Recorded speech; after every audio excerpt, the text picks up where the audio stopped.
ஸ்ரீ குருப்யோ நமः. ஹரி ஓம். யம் யம் காமிதே காமம் தம் தம் டாப்ரோத் சம்சயம் சர்வத்திர ஜெயமாப்னோதி சர்வத்திர விஜயீ பவேத்.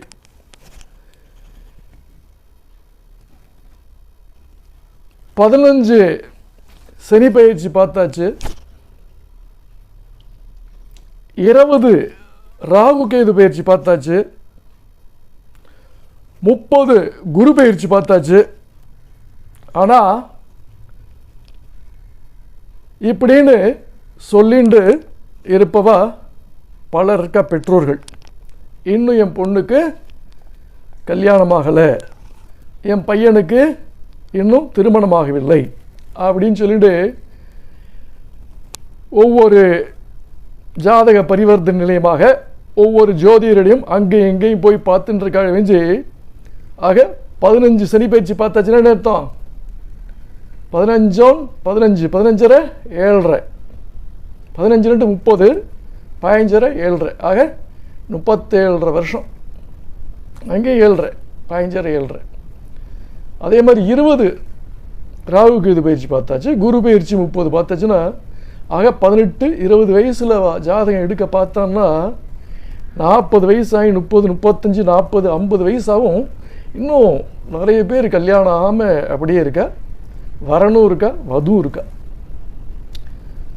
ஆக இந்த மாதிரி எங்கே பார்த்தாலும் பெற்றோர்கள் தங்கள் குழந்தைகளுக்கு கல்யாணமாகலையே, பொண்ணுக்கு பையனுக்கு கல்யாணம்னு சொல்லி பார்த்துட்டே இருக்கா. வெஞ்சு இன்னும் யாருக்கும் கல்யாணமான பாடில்லை. குறைஞ்சது ஒவ்வொரு தெருவில் முந்திலாம் 50 பேர் தான் இருந்தால் இப்போ ஒவ்வொரு தெருலையும் பார்த்தாலே ஒரு 100 பேர் இருக்கா திருமணம் ஆகாதவா. இப்படின்னு பார்த்தா பல லட்சக்கணக்கான பேர் திருமணமாக இருக்கான பாரத தேசம் முழுக்க. இதே மாதிரி ஏற்கனவே பல ஆண்டுகளுக்கு முன்னாலாம் திருமணம் ஆகாமல் இருந்து அப்படியே போய் சேர்ந்துட்டு அவ்வளோதான். இல்லை நாம் கேவாசு திருமணம் பண்ணி அது ஒன்று இப்படி இருந்திருக்கு. இந்த பிரச்சனைலாம் இருக்கக்கூடாதுங்கிறதுக்காக ஒரு எளிமையான பரிகாரத்தை, அதாவது என்கிட்ட ஜாதகம் 10 வாரில் நான் சொன்ன பரிகாரத்தை, இந்த பரிகாரத்தை பண்ணி அவளுக்கெல்லாம் கல்யாணம் ஆகிட்டுன்னு அவள் திருப்பி எனக்கு சொல்லி மகிழ்ந்து குழந்தை கூட பிறந்துவிட்டு அப்படின்னு சொல்லுவாள்.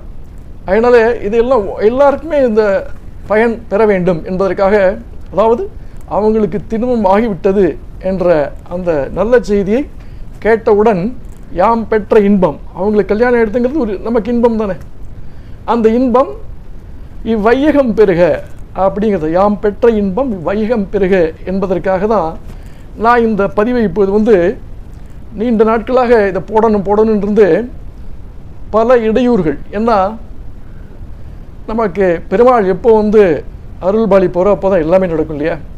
ஆகவே இந்த ஒரு எளிமையான ஒரு திருமணம் நடக்கக்கூடிய, கல்யாணம் நடக்கக்கூடிய ஒரு நல்ல வரன் வது கிடைத்து நல்ல இடத்துல கல்யாணம் நடக்கக்கூடிய ஒரு நடப்பதற்கான ஒரு எளிமையான, மிக எளிமையான பரிகாரம். எங்கேயும் கோவிலுக்குள்ளன்னு போக வேண்டிய தேவையே இல்லை. வீட்டில் இருந்துட்டு நம்ம வீட்டிலையே நம்ம சாமி அலமாரிலையோ இல்லை பெருமாள் ரூமோ இல்லை சின்ன ஒரு ஷெல்ஃப்லேயோ நம்ம சாமி வச்சுருந்தோன்னா கூட அந்த இடத்துல வீட்டில் இருந்து பண்ணக்கூடிய ஒரு எளிமையான பரிகாரம் தான். இந்த பரிகாரத்தை எப்போ செய்யணும்? ஒவ்வொரு செவ்வாய்க்கிழமையும் ஒவ்வொரு வெள்ளிக்கிழமையும். ஏன்னா இந்த 2 பேரும் தான் திருமணத்துக்கு. குரு பார்க்கிறார், குரு பலம் இருக்கணும், குரு பார்த்தா கல்யாணம் நடக்கணும், அதெல்லாம் வேறு விஷயம். இந்த குரு நாள் கல்யாணம் நடந்தாலும் குழந்தை பிறந்து நல்லா ஆயுள் ஆரோக்கியமாக இருக்கணும் இல்லையா. ஆக அந்த வம்சாவளி பிறக்கணும் இல்லையா, அது வம்சாவளி வளரணும் இல்லையா. அதுக்கு முக்கிய காரணமாக இருப்பார் இந்த 2 பேர் தான். இந்த செவ்வாய் என்கிற இந்த மங்களமும், அடுத்தபடியாக இந்த சுக்கிரன், இந்த 2 பேர் இல்லாட்டி ஒன்றும் முடியாது. ஆக இந்த 2 பேரும் தான் நம்ம ரொம்ப முக்கியமாக வணங்க வேண்டும். அதற்கு என்ன பண்ணணும் அப்படின்னு பார்த்தா, கால புருஷ சக்கர, அதாவது ஜாதகத்தில் அந்த மேஷ ராசி இருக்கு இல்லையா, அதான் முதல் ராசி. அதாவது நமக்கு சித்திரை மாதம் தொடங்குகிறது இல்லையா, சூரியன் உச்சத்தில் இருப்பார் இல்லையா. அந்த மேச மாதத்திலிருந்து சரியாக 7ஆம் வீடு எதுன்னு பார்த்தீங்கன்னா என்ன? துலாம் ராசி. இந்த துலாம் ராசி தான் 7ஆம் வீடு. 7ஆம் வீடுங்கிறது தான் என்ன? இந்த திருமணத்திற்கெல்லாம் உகந்த ஒரு ஏழாம் இடம். ஏழாம் இடம் என்பது களத்திரஸ்தானம் என்று சொல்வார்கள். களத்திரஸ்தானம். இந்த களத்திரஸ்தானத்துக்கு அதிபதி யாரு? சுக்கிரன். அந்த சுக்கிரன் இருக்கும் வீடு அந்த துலாம் ராசி தான். அந்த துலாம் ராசியில அந்த சுவாதி நட்சத்திரத்தில் அவதரித்த கடவுள் யார்? சொல்லுங்க. நரசிம்மசுவாமி. Very good. நரசிம்மசுவாமி தான் இந்த சுவாதி நட்சத்திரத்தில் அந்த அவதாரம் எடுத்தார். யாருக்காக? தன்னுடைய பக்தனுக்காக. தன்னுடைய பக்தனை காப்பாற்ற வேண்டும், தன்னுடைய பக்தனை இன்னல்களிலிருந்து போக்கி அவனை நல்வழி காட்ட வேண்டும், அவனுக்கு அருள் புரிய வேண்டும் என்பதற்காக உடனடியாக, அதாவது நாளை என்பது கிடையாது, நரசிம்மனிடத்தில் போய் நாளை என்பதே கிடையாது, உடனுக்குடன் ஆன் த ஸ்பாட் எப்படி அவதாரம் எடுத்தார்? காப்பாற்ற வேண்டும். ஒரு கர்ப்பத்தில் இருந்து 10 மாதம் இருந்து வளர்ந்து வந்தால் அதுக்குள்ளே நேரமாயிடுமே அப்படிங்கிறதுனால அப்படியே முழு உருவமாக எப்படி இரண்யன் கேட்டானோ அதே மாதிரி அவதாரம் எடுத்து, இரண்யகிஷிபு எப்படி கேட்டானோ அதே மாதிரி அவதாரம் எடுத்து தன்னுடைய பக்தனை காப்பாற்ற வேண்டும் என்பதற்காக உடனடியாக ஆன் த ஸ்பாட் வந்த போதுமே பிளான் பண்ணி டக்குன்னு அந்த இரண்யகிஷிபுவை கொன்று அந்த பிரகலாதனை காத்தருளினார் இல்லையா? அந்த மாதிரி ஸ்பான்டேனியஸ்லின்னு சொல்லுவாங்க. அந்த ஸ்பான்டேனியஸாக வரம் கொடுப்பவரும் நம்மை காத்தருள்பவர் யாருன்னு கேட்டால் நரசிம்மசுவாமி தான். நாளை என்பது கிடையாது நரசிம்மனிடத்தில். ஆகவே அந்த நரசிம்மன் தான் இந்த துலா ராசிக்கு இந்த சுக்கிரன், அதாவது இந்த அந்த களத்திரக்காரகனுக்கான 7ஆம் இடத்துக்கு லக்ஷ்மி நரசிம்மன் இருப்பதனால் அந்த சுவாதி நட்சத்திரத்தில் அவதரித்த அந்த நரசிம்மனை நாம் என்ன பண்ண வேண்டும்? வழிபட வேண்டும். எப்படி விட வேண்டும்? எளிமையான முறை தான். இந்த மாதிரி ஒரு 2 அச்சு வெல்லம் எடுத்துங்க. தெரியுதா? 2 அச்சு வெல்லம். ஒன்று விட ஒன்று சின்னதாக இருக்கும், பெருசாக இருக்கும். இந்த அச்சு வெல்லங்கிறது சாதாரணமாக இந்த மளிகை கடையிலையும் கிடைக்கும், இங்கே சூப்பர் மார்க்கெட் மற்ற வெள்ளை கடையில் வெள்ளை மண்டிலாம் கூட கிடைக்கும்.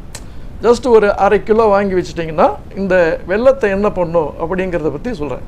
இந்த அச்சு வெல்லம் வாங்கி வச்சு நீங்கள் என்ன ஒவ்வொரு செவ்வாய்க்கிழமையும் ஒவ்வொரு வெள்ளிக்கிழமையும் ஒரு சின்ன ஒரு சொம்போ இல்லை ஒரு டம்ளரோ ஒரு சின்ன பாத்திரமோ எடுத்து அதில் ஜலம் ஊற்றி எவ்வளவு? ஒரு 150 ml, அதாவது ஒரு டம்ளர் இல்லை 1.5 டம்ளர், இல்லை சொம்பாக இருந்ததுன்னா அது ஒரு 150 ml, அதாவது ஒரு டம்ளர் வர மாதிரி ஒரு 150 ml வர மாதிரி ஜலம் ஊற்றி அதில் 2 ஏலக்காய், கொஞ்சமாக பச்சைக்கொள் போகிறோம், இதெல்லாம் போட்டு கொஞ்சம் பச்சைக்கொள், ஜஸ்ட்டு ஒரு துளி சும்மா ஒரே ஒரு இது, நிறையெல்லாம் போட்டுறக்கூடாது. ஒரு ஸ்டெயின்லெஸ் ஸ்டீல் டம்ளர் எடுத்துங்க, இல்லாட்டி வேறு ஏதாவது வெள்ளி அது மாதிரி எடுத்துங்க. காப்பர் வேண்டாம். ஏன்னா உடனே இது 1 hour அட்லீஸ்ட் இது கரையணும். இந்த வெள்ளத்தை போட்டோம் இல்லையா, இந்த வெள்ளம் நீங்கள்லாம் உடச்சிலாம் போடக்கூடாது, பானகத்துக்கு போடுற மாதிரி அப்படியே போடணும். அந்த ஜலத்தில் ஏலக்காவை 2 தட்டி போடணும், அந்த பச்சைக்குழுப்பு போட்டு.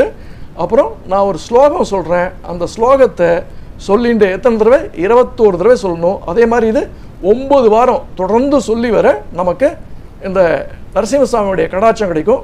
பின்னாடி வர என்ன பண்ணுங்கிறதெல்லாம் இதில் கண்டினியூஸாக இருக்குது, அதை அப்படியே பார்த்துன்னு நானும் சொல்கிறேன், கவனிச்சுங்க. அந்த மாதிரி சொன்னால் செஞ்சு வந்தால் நம்ம செவ்வாய்க்கிழமை வெள்ளிக்கிழமை கார்த்தால முடியலையா சாயங்காலம் கூட குளிச்சுட்டு ஆனால் மடியாக பண்ணணும். நரசிம்மசாமிகிட்ட போய் கொஞ்சம் மடி இருக்கணும். மடினா என்ன? இந்த பூஜை பண்ணும்போது ஜபம் பண்ணும்போது எச்சம் பண்ணக்கூடாது, உடம்பெல்லாம் தொடக்கூடாது, கண் மூக்கு அதெல்லாம் தொடக்கூடாது.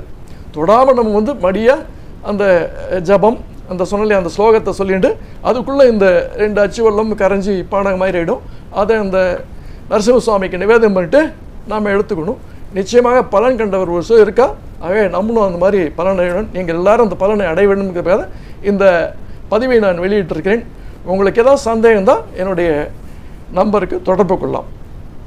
தொடர்ந்து இதை பாருங்கள், என்ன பண்ணுங்கிறதையும் சொல்லியிருக்கேன். இந்த மாதிரி ஒரு லக்ஷ்மி நரசிம்மசுவாமி விக்கிரகம் ஒன்று வாங்கிக்கோ, அல்லது பொம்மை மாதிரி இருந்தால் கூட அந்த பொம்மை கூட வாங்கிக்கலாம்.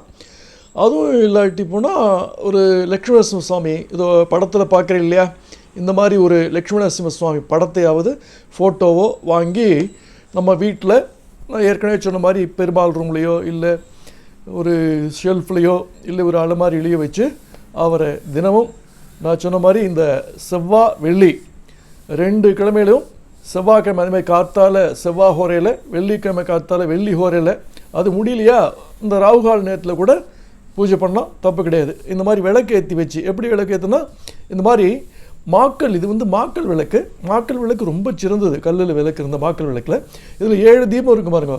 ஒவ்வொன்றிலையும் 2 திரி போடணும். ஆக 7 ஏற்றணும். 7னா அந்த 7ஆம் இடம் கிளத்திரஸ்தானம் இல்லையா, அதனால் 7 தீபம் இந்த மாதிரி ஏற்று வைங்கோ. இல்லை எனக்கு இந்த மாக்கள் விளக்கெலாம் கிடைக்கலன்னா நம்ம என்ன பண்ணலாம், அகல் விளக்கு இல்லையா, இந்த அகல் விளக்கை இந்த மாதிரி 7 அகல் விளக்கு ஆக்கி படத்தில் காட்டுற மாதிரி இந்த மாதிரி 7 திக்கை பார்த்து இப்படி இந்த மாதிரி இருக்கணும். இந்த மாதிரி அகல் விளக்கை இந்த மாதிரி ரவுண்டாக வச்சு பெருமாள் முன்னாடி வச்சு லட்சுமி சுவாமி முன்னாடி இந்த பானகத்தையும் வச்சு இந்த மாதிரி பூஜை நம்ம செய்யணும். சப்போஸ் இந்த அகல் விளக்கை இப்படி வச்சுக்கலாம், இல்லாட்டி போனால் வரிசையாக கூட நம்ம இந்த அகல் விளக்கை ஏற்றி வச்சுக்கலாம். இந்த ஸ்லோகத்தை நாம் சொல்லணும்.